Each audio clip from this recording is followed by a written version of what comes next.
Although many factors played into the start of World War I, the most prominent causes were multiple alliances forged in between various European countries and increasing nationalism. Alliances signed between the countries were supposed to prevent war, but ended up creating allies that had to protect each other when attacked by another country. As nationalism increased in countries, people believed it was their duty to protect their country and make it the best it could be, much like nationalistic feelings that course through citizens of many countries today. During the late 1800s and early 1900s, the countries of Europe began increasing their imperial lands and therefore their power. Many of the countries rushed to Africa, where in the Berlin Conference of 1884, they split up the continent for European countries. A few countries that gained imperial territory were Great Britain, which got Egypt and South Africa, and King Leopold of Belgium, who got the Congo. Kaiser Wilhelm II of Germany felt threatened by the success and increasing power of French and British colonialism, and, in effect, increased the size of his navy in order to keep Germany powerful. This conquest for more territory and land in which to employ their government created tensions between countries, as they all wanted as much land as possible. These tensions helped create the enemies and allies who helped to start World War I. The first major alliance system of World War I was the Triple Alliance. Previously, in 1879, German leader Bismarck had created the dual alliance with Austria-Hungary, promising to defend each other from their common enemy, Russia.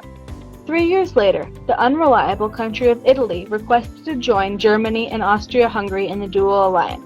Germany granted permission to Italy, and in 1882, the Triple Alliance was formed, and the first opposing side of World War I was complete.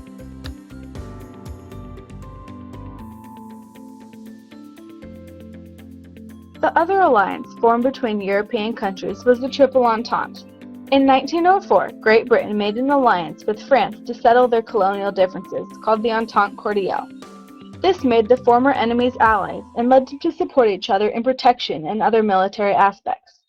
Later, in 1907, after many unresolved colonial differences in the Middle Eastern countries, Great Britain signed the Anglo-Russian Entente with Russia in order to resolve their disputes.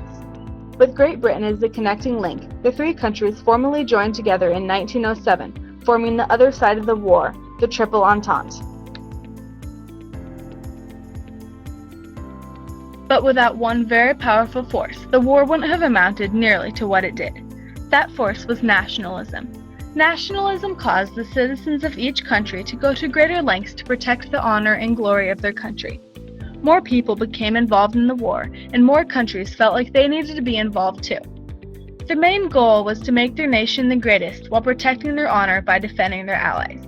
When the heir to the Austrian-Hungarian throne, Archduke Franz Ferdinand, was killed, Austria felt like they needed to fight back and protect their country. In 1914, when Austria mobilized, Russia mobilized for fear of being attacked and the need to protect themselves. Russia's mobilization caused Germany to declare war on Russia and France to protect their honor and keep themselves powerful. This led to Germany invading Belgium and causing Great Britain to join the war. Germany then invaded France, and then Great Britain declared war on Germany. Thus, World War I had begun. World War I is much like World War II, a major war that took place a mere 23 years later. It took place in the same area, involved many of the same countries, and involved many of the same nationalistic feelings in multiple alliances. Nationalistic feelings are especially important in the cause of World War II. They caused the Nazis to want to take over more land from surrounding countries such as Sudetenland and Austria.